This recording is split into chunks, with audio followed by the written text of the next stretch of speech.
Hey, well, happy Friday. We have probably the most controversial topic ever on this channel. We're going to be talking about skateboarding in the Tokyo 2020 Olympics, and we have these boxes. We're going to open them up and see what's inside.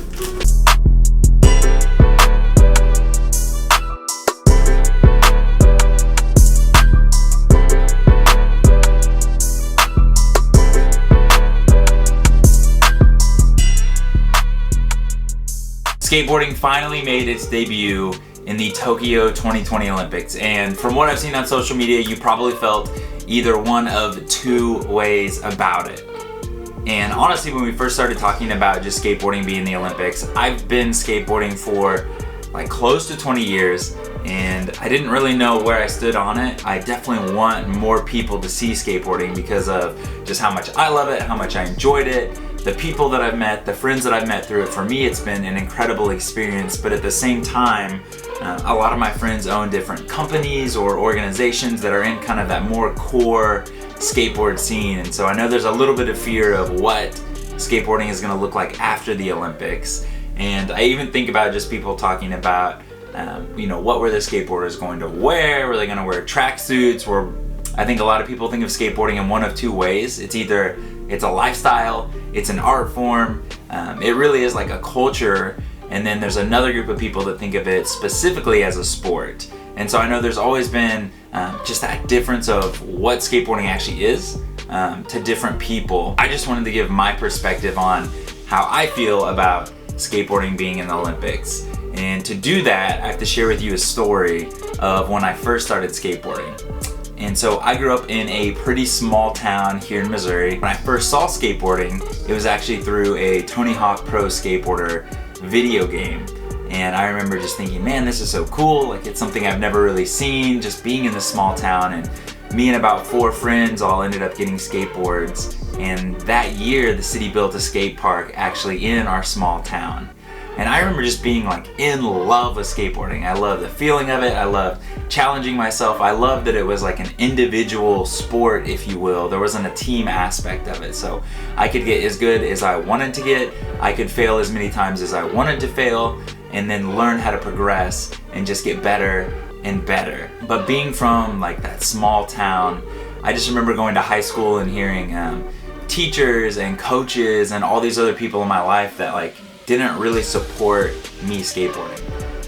I remember specific conversations with coaches that wanted me just to play like baseball or wanted me to play basketball because there was like an actual future. You could either go to college, maybe you could play pro eventually. Like, they were traditional sports, while skateboarding was almost looked at as like, if you ride a skateboard, you're a misfit. You're probably doing horrible things. You're just not going to be beneficial to the society that you're in. And I think it's funny because if we look back now, it's like, man, skateboarding is one of the hardest things to do. You have to physically be in shape. And if you look at some of the stuff that people have recently done on a skateboard, compare that to other feats in traditional sports, and there's like no comparison. All those traditional sports, there are incredible feats there, so I don't want to discard those athletes. But at the same time, the things that like were just done at the X Games, I think of the kid that did 1080 on a skateboard, never been done in competition. And it's like, how do you compare that to traditional sports? You can't. It's just its own thing, and it's kind of own challenge and culture.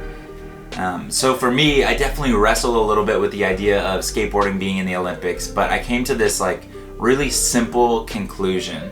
And that conclusion is, if it makes skateboarding more accepted in society, if there are kids just like me, 13, 12-year-old kiddos who are starting to skate, maybe they'll have just a little bit more support from their friends, from their parents, from their coaches, from their influences, because skateboarding is now an Olympic sport. As long as that 12, 13-year-old kiddo can still be passionate about riding a skateboard and have people support him for the long haul because it is an Olympic sport, I think that is an absolute win. But I think for sure the thing that we do know is that there are going to be a lot more people skateboarding because it's on such a bigger stage. I saw a few things that Tony Hawk actually said, and one of the things I loved is he said skateboarding doesn't need the Olympics, but actually the Olympics need skateboarding. And another thing that he said that I couldn't help but just smile ear to ear as he was talking about just the stage of skateboarding finally on the Olympics. And he said, Skate and Destroy is playing over the speakers for all the world to hear while skateboarding makes its debut in the Olympics.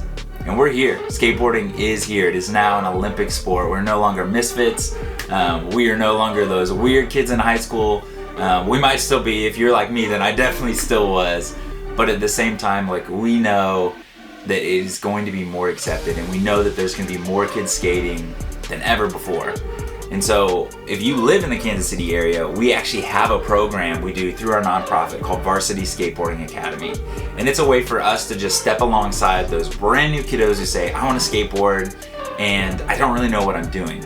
We have professional skateboarders that are going to be there to help you to learn the correct way, the right way to fall, the right way to set up your board, the right terminology to use, and most importantly, just what it looks like for you to skate at the skate park, to learn the unspoken rules of how to have an incredible session to stay safe at the skate park. And the cool thing now is, like, you don't even need a board. You don't have to have your own board to learn how to skate, because we partnered with an incredible company called Zumiez, and they sent us these boxes.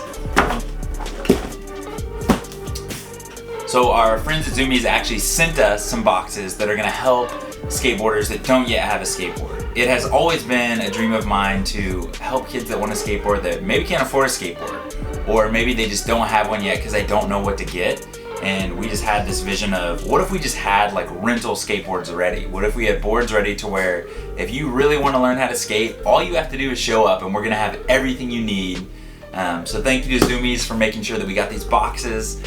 We're gonna go ahead and open them.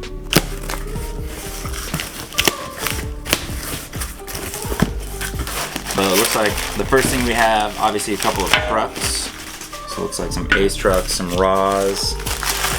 I assume this is the other one.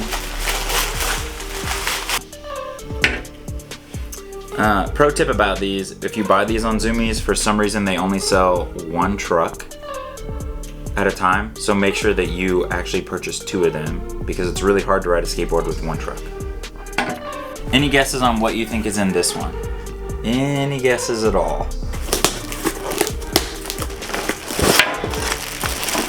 Oh my gosh. So this one, some silver trucks. The other one also did another pair of just silver, raw, super clean Ace trucks. Any guesses what is in this box? Comments below of what you think this box is.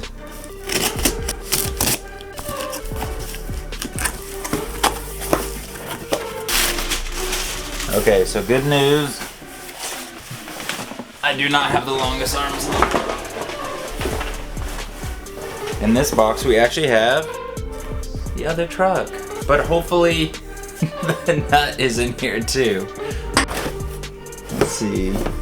Oh, I see it. Let's see if we can get it out real quick.